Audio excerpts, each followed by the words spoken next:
Tingnan nyo, gipakawalan ang tubig sa dam kasi masyadong maraming tubig. Maraming tubig ngayon, pinakawalan siya. Muakyat sa muna ako dito. Oh! Whew! Dati wala to. Tingnan nyo,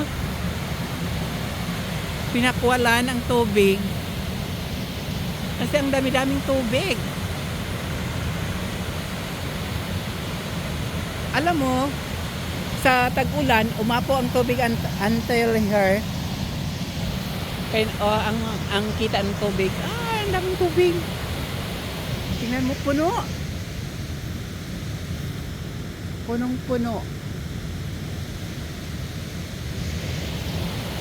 Kasi kung di na pakwalan, baka masira ang dam. Tingnan mo, pinapakwalan ng tubig o binuksan doon.